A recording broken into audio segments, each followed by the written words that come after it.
Budi ditolong dari sakitnya dan sekarang sudah sembuh, setiap kita juga pasti ditolong oleh Tuhan, amin. Ya, saudara, sudah banyak yang liburan nih kayaknya ya, muka-muka sudah berlibur semua ini kayaknya. Tapi ada beberapa juga kawan kita yang masih berlibur, masih terjebak macet katanya. Jadi mungkin hari ini kembali karena tanggal 7 besok atau 8 itu anak-anak sudah sekolah ya katanya. Bapak Ibu, ayo nggak apa-apa. Kalau liburan itu, kalau Bapak Ibu punya ada uang untuk liburan, nggak apa-apa dibuat untuk liburan ya. Jangan sampai ada ceritanya ini, ada rumah tangga, tuan nyonya sama pembantunya, sudah usia gitu ya. Nyonyanya ini, waduh kerja terus saja.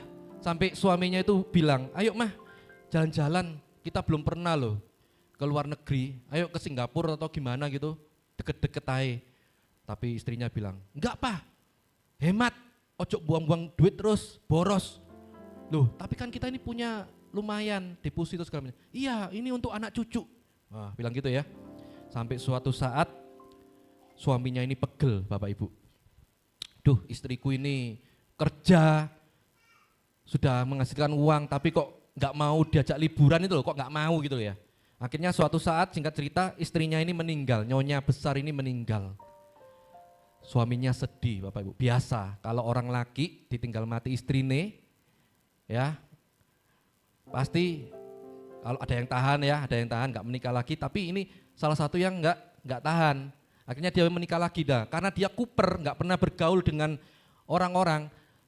Diambillah pembantunya ini, si Siti ini mungkin ya, si Siti ini diambil jadi istrinya. Wes kamu Siti, kamu kan selama ikut aku ya sama nyonya, kamu tahu kebiasaanku, yaudah kamu nikah ambil aku, mau nggak? Oh ya, ya wes tuan mau. Akhirnya singkat cerita menikahlah mereka. Mereka menikah, terus si bapak ini ngomong, aku itu loh dulu sama istri lama tak jak jalan-jalan ke Singapura nggak mau. Ayo kamu mau tah? Jalan-jalan temani aku ke luar negeri. Oh si Siti ngomong, ya mau tuan, mau suamiku gitu ya kan dulu tuannya. Mau, akhirnya singkat cerita mereka pergi ke Singapura, ke Amerika, ke Prancis, ke Italia, pokoknya ngelencer, dinikmati uangnya. Terus tiba-tiba si Siti ini ngomong, Pak, iya kenapa Siti? Dulu itu tak kira aku yang kerja itu, saya ini yang kerja ikut nyonya loh. Yang kerja keras itu saya untuk nyonya. Ternyata kebalik, nyonya yang kerja keras untuk saya supaya saya bisa ngelencer katanya. Ya toh, dulu nyonya besar kerja terus gak dinikmati duitnya buat ngelencer. Katanya eman, boros. Ternyata yang menikmati siapa? Si Siti. Tak kira dulu saya yang kerja untuk nyonya, ternyata nyonya yang kerja untuk saya. Akhirnya singkat cerita si Sitinya bisa jalan-jalan ke luar negeri. Ya, itu intermezzo ya. Kalau kita punya uang, mau jalan-jalan, ayo jalan-jalan. Nggak bisa ke luar negeri, deket-deket aja ke Batu atau ke Surabaya, itu sudah mending ya, supaya kita bisa refreshing. Oke, Bapak Ibu, tema khotbah hari ini saya ambil dengan tema 1 jam kita intim dengan Tuhan. Apa temanya? Tidakkah kamu sanggup berjaga-jaga 1 jam dengan aku? Kita baca Matius 26 ayat 40 sampai 41. Matius 26 ayat 40 sampai 41. Ya, baca ya sama-sama. 2, 3. Setelah itu ia kembali kepada murid-muridnya itu dan mendapati mereka sedang apa? Tidur. Dan ia berkata kepada Petrus, tidakkah kamu sanggup berjaga-jaga 1 jam dengan aku? 41. Berjaga-jagalah dan berdoalah supaya kamu jangan jatuh ke dalam pencobaan. Roh memang penurut, tetapi daging. Di ayat ini dikatakan, tidakkah engkau sanggup berjaga-jaga dengan aku 1 jam? Sehingga muncul gereja yang namanya gereja 1 jam saja. Ya, saya termasuk dalam pelayanan di tempat tersebut dan puji Tuhan sekarang sudah berkembang luar biasa. Tuhan memberkati. Dulu banyak yang mencemooh, apa itu gereja kok cuma 1 jam? Kejar setoran ya, maksudnya kejar kolektor gitu.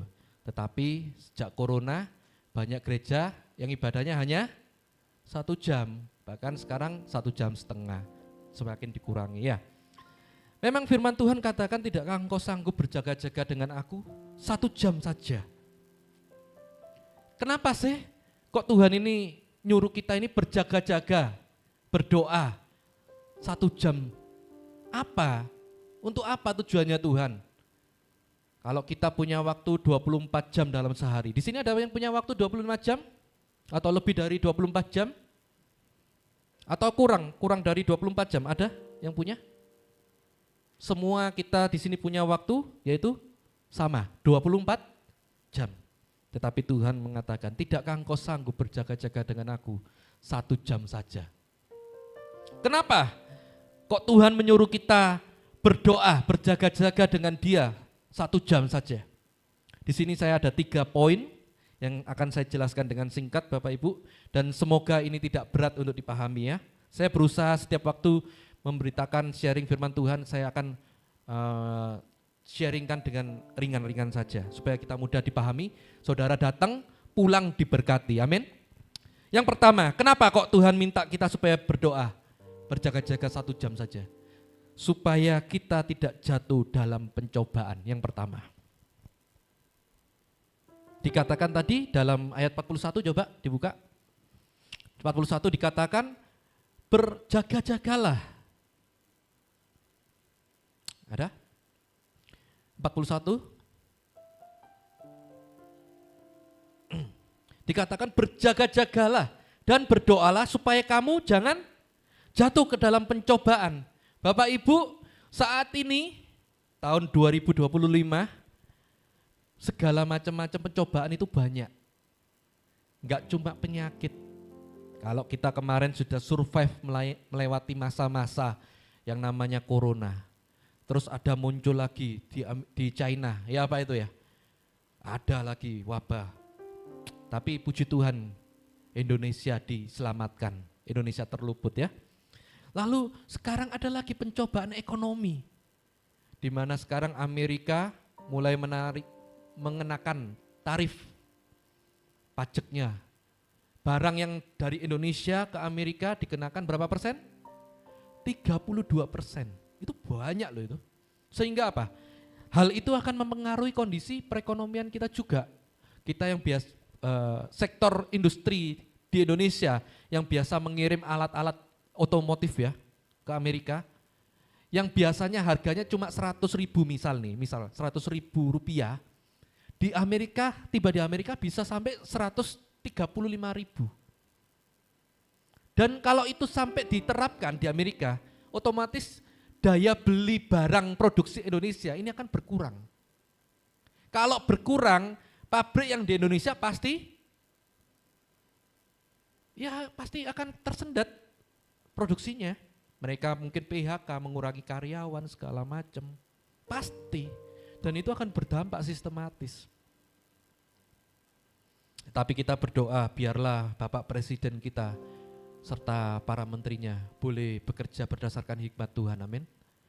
Biarlah segala kebijakan yang ditetapkan nanti akan berdampak baik, hasilnya baik untuk bangsa Indonesia. Tuhan katakan berjaga-jagalah dan berdoalah supaya kamu terhindar dari pencobaan. Saya teringat kalau hal ini terjadi juga dengan Daud. Daud itu punya waktu, dia di atas loteng istana. Waktunya yang biasanya untuk memuji Tuhan, bermain kecapi, ya, nyanyi, main musik, menari untuk Tuhan. Ini dibuat untuk leyeh-leyeh. Apa itu leyeh-leyeh? Dibuat untuk nyantai-nyantai, enggak untuk muji Tuhan. Akhirnya apa yang terjadi? Dia menemukan Batsyeba, wanita Batsyeba, yang sedang apa? Mandi. Inilah, kalau kita punya waktu, Bapak Ibu, jangan kita pergunakan untuk hal-hal yang enggak berguna. Ya, misal kita ibu-ibu rumah tangga biasanya ya, kalau pagi ngurusi anaknya sekolah, Kalau anak sudah sekolah, siangnya dari jam 8 sampai jam 12, antara 8 sampai jam 12 kan itu agak nganggur ya, selain sudah masak kan agak kosong gitu. Ya jangan digunakan untuk nonton telenovela lah, atau nonton drama-drama Korea. Mending usahakan doa intim. Di sini Tuhan minta 1 jam itu bukan arti kata baku harus 1 jam. No, kalau saya mau boleh mengartikan seluruh jam itu seharusnya untuk Tuhan. Tetapi Tuhan di sini mengatakan 1 jam saja. Tuhan itu ngomong, mosok sih kamu gak bisa sih 1 jam dari 24 jam itu loh. Kamu gak bisa ngasih waktu ke aku 1 jam dah. Saya mau katakan di sini, kalau engkau memberi waktu 1 jam pada Tuhan, 23 jam berikutnya Tuhan pasti menyertai hidupmu senantiasa. Amin. Ya, 1 jam buat Tuhan. Bahkan ada ya hamba-hamba Tuhan yang memecah ya. Kalau engkau gak bisa 1 jam penuh, cicilan pagi 15 menit, siang 15 menit, sore 15 menit, malam 15 menit, sampai digitukan loh. Jadi pagi, siang, sore, malam, totalnya 1 jam. Gak salah, itu gak salah. Tapi yang Tuhan mau 1 jam di sini adalah engkau menyerahkan seluruh hidupmu. Seperti ada lagu, ya Tuhan tiap jam, apa? Ku memerlukanmu. Ada? Engkaulah yang memberi, apa? Terpenuh. Katakan, setiap jam ya Tuhan, di Kau ku perlukan, ku pandang juru selamat, berkati. Tiap jam, kita tiap jam ini perlu Tuhan. Lalu gimana Pak kalau semisal kita dalam bekerja, mosok kita ya sambil nyetir, sambil doa? Enggak. Yang di sini dipoinkan, dititik beratkan adalah Tuhan mau hati kita ini selalu terhubung dengan Tuhan. Amin. Ku terhubung denganmu. Ya. Selalu melekat di hati. Tuhan mau kita supaya hati kita itu melekat di hatinya Tuhan. Artinya melekat gimana? Seperti ibarat contoh gampang-gampangan saja lah. Ini gampang-gampangan ya. Saudara punya HP, terutama anak muda sini. Kalau mohon maaf kalau sudah bapak-bapak, ibu-ibu biasanya nggak peduli HP. Seperti anak muda, HP ini nih di mana-mana pun selalu melekat. Nggak tidur, nggak jalan, nggak di kamar mandi, selalu melekat. Ini HP. Tapi Tuhan mau biarlah Tuhan itu juga selalu melekat di hatimu. Pada saat engkau bekerja, engkau tidur, engkau bangun. Ini isinya hati ini cuma Tuhan, melekat ini Tuhan. Amin. Kalau engkau sama suami atau istri kadang isan jengkel no ya. Duh, males aku males. Akhirnya sempat hati ini sempat istilahnya enggak melekat, mungkin enggak terhubung. Tetapi kalau sama Tuhan, Tuhan mau hati ini terus melekat sampai Tuhan. Amin. Engkau nyetir ngomong sampai Tuhan. Duh Pak, lah merem lah, nyetir sampai merem lah. Bahaya Pak. Enggak harus merem. Di Alkitab tidak ada dikatakan doa itu harus tutup mata. Tetapi dengan tutup mata engkau bisa lebih konsentrasi lebih baik. Kenapa kok doa harus lipat tangan tutup mata Pak? Ini ajarannya kalau saya tahu dari zaman Belanda. Anak-anak sejak kecil, ayo lipat tangan. Lipat tangan ini tujuannya apa? Supaya kita bisa berkonsentrasi lebih baik. Saudara kalau lipat tangan, kalau cemas, gopo atau apa takut, kalau dengan lipat tangan gini, ada satu hal yang membuat kita nyaman. Artinya apa? Ini harapan. Tolonglah, tolong. Ini kan harapan toh. Gini ini kan harapan. Tolong ya, tolong bantuin aku. Ini harapan. Dengan menutup mata, engkau ini istilahnya apa? Supaya engkau tidak melihat kanan kiri, situasi kanan kirimu yang mungkin saat ini mengganggu hidupmu. Engkau menutup mata, Tuhan aku mau fokus padamu. Berharap dan menutup mata, fokus pada Tuhan. Tetapi kalau engkau nyetir, ya sudah doa, ngomong, Tuhan bantuin aku, masalahku hari ini biar boleh terselesaikan. Sebentar aku mau menemui klien, biarlah boleh terselesaikan dengan baik dalam penyertaan Tuhan. Itu terkoneksi itu, selalu koneksi itu. Kayak ibarat HP, kalau nggak ada koneksi wifi-nya, saudara nggak bisa menerima pesan, amin. WA nggak masuk. Saudara ngomong, kamu tak WA, tak pesan kok nggak mau balas-balas, kenapa? Oh ya ternyata saya lupa ngoneksikan dengan wifi atau wifi itu. Nah itu saya lupa. Nah sama dengan halnya iman kita. Kalau iman kita nggak terkoneksi dengan baik dengan kerajaan sorga, kita nggak akan bisa dapat pesan dari Tuhan. Amin. Ya. Berdoalah, berjaga-jagalah 1 jam supaya engkau tidak jatuh dalam pencobaan. Ini pesan Tuhan. Dikatakan juga yang kedua, kenapa kok kita ini harus berdoa dan berjaga-jaga? Tuhan katakan, yang kedua, kita berdoa supaya kita mendapatkan upah. Ya, orang dulu kalau ngomong banyak doa banyak berkat. Sedikit doa, sedikit berkat. Enggak pernah berdoa, enggak dapat berkat. Betul enggak? Kalau orang zaman dulu ngomong gitu loh. Iya benar. Benar. Lalu ada yang ngomong gini, yang nyeleneh, yang enggak percaya ini ngomong. Lah Pak, lah sekarang buktinya gembala-gembala sama pendoa, yang naik Ferrari malah gembalanya, pendoanya malah naik angkot. Padahal yang banyak doa siapa? Pendoanya. Lah itu gimana Pak? Katanya banyak doa, banyak berkat. Woi, kalau kamu hanya melihat berkat hanya semata-mata Ferrari, itu salah kamu. Pendeta naik Ferrari, iya dapat Ferrari, tapi dia juga banyak cemooh. Yang paling aman itu apa? Pendoa. Gak pernah dicemooh. Pemusik kalau salah kena pemusiknya. WL kalau salah kena WL-nya. Tapi pernah yang pendoa? Jarang. Tetapi dia dapat berkat spesial. Dia boleh memberkati setiap orang-orang. Itu pendoa. Tuhan katakan, berdoalah kamu supaya kamu mendapatkan upah. Dasarnya apa Pak ayatnya? Kita buka sama-sama dalam Matius 20 ayat 1 sampai 12. Kita baca ya.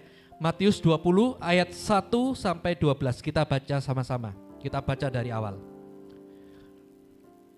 Matius 20 ayat 1 dan 12. Kita baca sama-sama. 2, 3. Adapun hal kerajaan surga sama seperti seorang tuan rumah yang pagi-pagi benar keluar mencari pekerja-pekerja untuk kebun anggurnya. 2. Setelah ia sepakat dengan pekerja-pekerja itu mengenai upah sedinar sehari. Berapa dinar?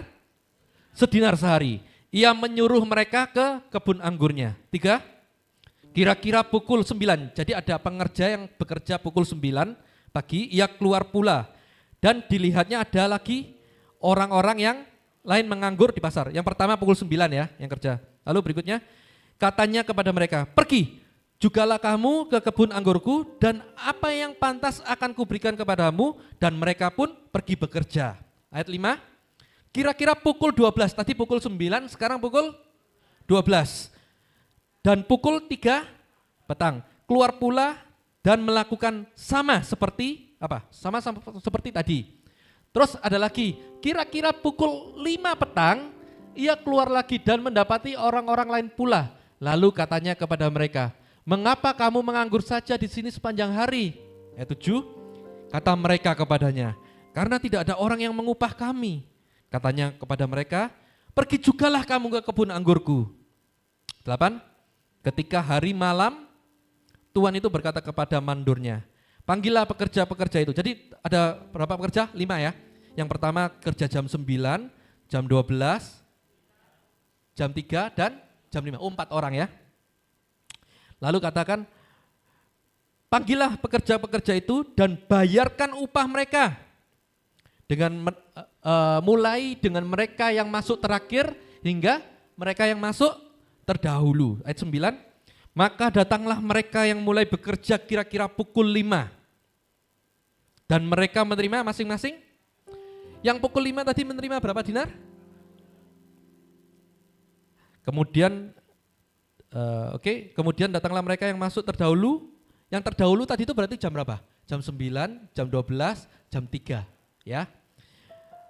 Mereka terdahulu angkanya akan mendapat lebih banyak, disangkanya dapat lebih banyak. Loh, ini yang jam 5 kerja dapat 1 dinar. Wah, ini yang jam berapa? 9, 12, jam 3 pasti dapat lebih banyak ini. Betul nggak? Wajar nggak kalau seperti itu? Tetapi mereka pun menerima masing-masing berapa? Sama, nerimanya 1 dinar. Lalu ayat 11, ketika mereka menerimanya, mereka bersungut-sungut kepada Tuhan itu, gak terima mereka. Ayat 12, katanya, mereka yang masuk terakhir ini, yang jam 5 ini, hanya bekerja berapa jam? Tuhan nyuruh kita doa berapa jam? Hanya bekerja 1 jam, dan engkau menyamakan mereka dengan kami yang seharian suntuk bekerja berat dan menanggung panas terik matahari. Ayat 13. Tetapi Tuhan itu menjawab seorang dari mereka, saudara, aku tidak berlaku tidak adil terhadap engkau.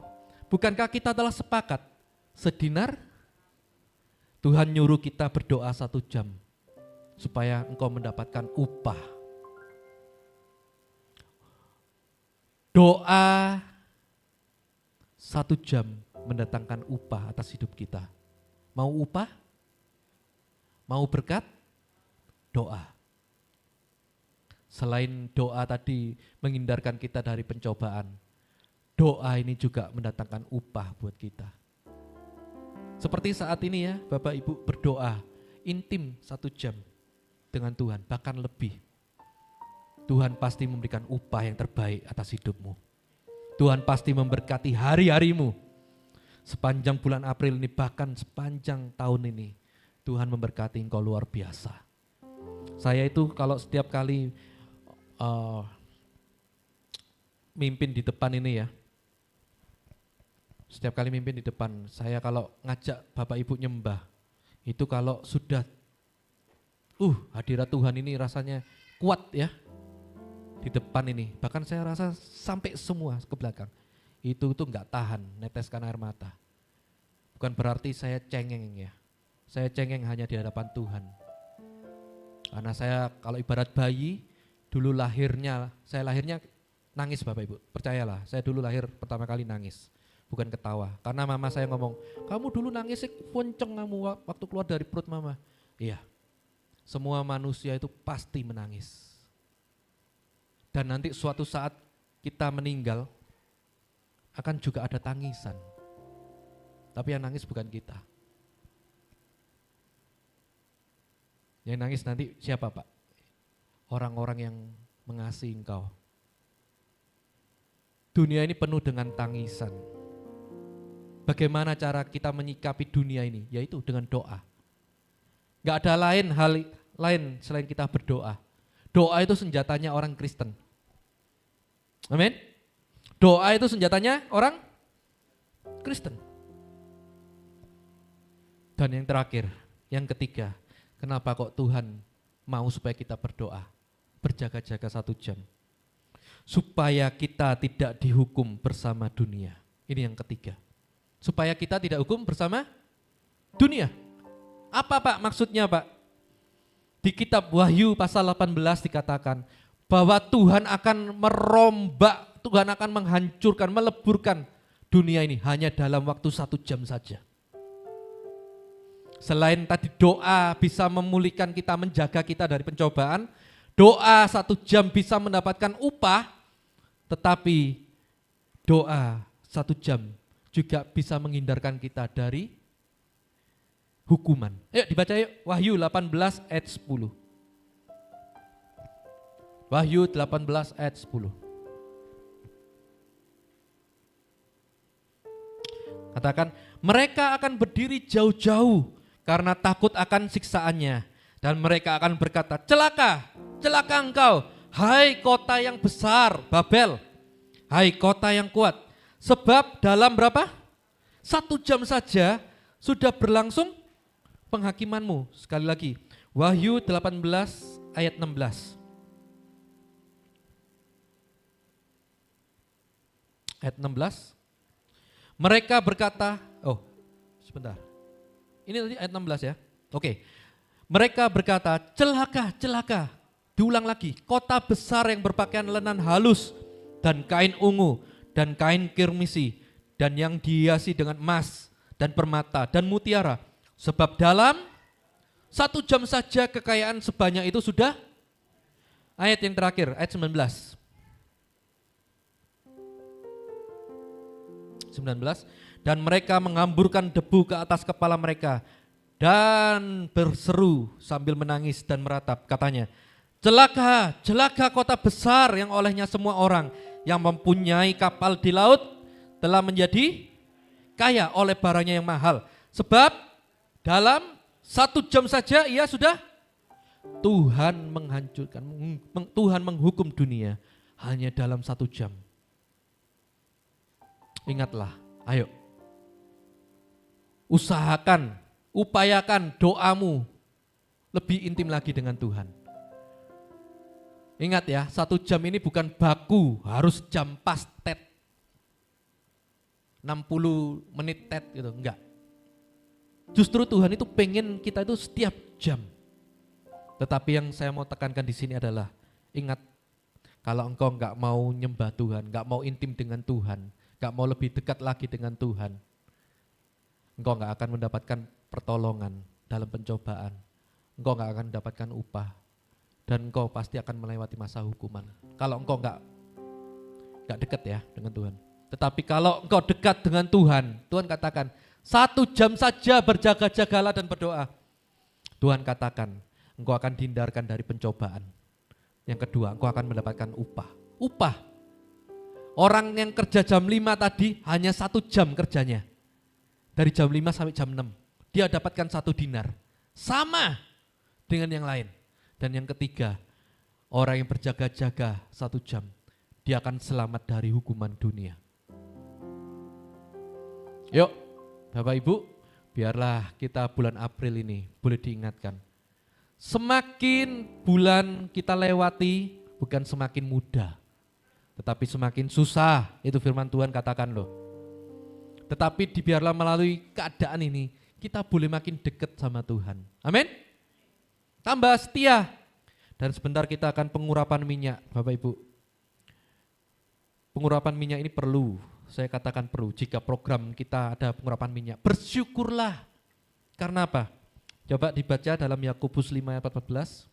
Yakobus 5 ayat 14. Pengurapan minyak ini bisa menyembuhkan sakitmu. Sakit fisik kah, sakit keluargamu kah, sakit perasaanmu kah? Tuhan mampu menyembuhkan. Yuk baca sama-sama. Yakobus 5 ayat 14. Kalau ada seorang di antara kamu yang sakit, siapa yang sakit di sini? Puji Tuhan, gak ada yang sakit. Baiklah, ia memanggil para penatua jemaat supaya mereka mendoakan dia serta mengolesnya dengan apa? Dengan bensin, dengan minyak dalam nama Tuhan. Yang sakit, sebentar kita akan pengolesan minyak urapan. Ayo maju. Ini bukan ngada-ngada, ini Alkitabiah. Ini Alkitab yang ngomong. Ya, kalau engkau yang sakit, minta didoakan, dioleskan minyak. Biarlah sebentar kita mengoleskan minyak ini. Sepanjang bulan April, kan kita pengurapan minyak ini kan setiap awal minggu ya, awal minggu bulan ya. Biarlah sepanjang bulan April ini, engkau diluputkan dari segala macam penyakit. Engkau diluputkan dari segala macam kelicikan manusia. Engkau diluputkan dari segala macam mara bahaya. Engkau disertai dengan Tuhan. Amin. Yang terakhir, Matius 6 ayat 12 dan 13. Markus 6. Markus 6 ayat 12 dan 13. Markus 6 ayat 12 dan 13. Dikatakan di sini. Lalu pergilah mereka. murid-murid Tuhan. Memberitakan bahwa orang harus bertobat. Ayat 13. Dan mereka mengusir banyak setan. Dan apa? Mengoles banyak orang sakit dengan minyak. Dan menyembuhkan mereka. Yuk sebentar lagi kita akan terima minyak urapan. Saudara boleh maju menerima minyak urapan ini dalam nama Tuhan Yesus. Kita tundukkan kepala kita. Haleluya Tuhan, haleluya, haleluya, haleluya, haleluya. Oh,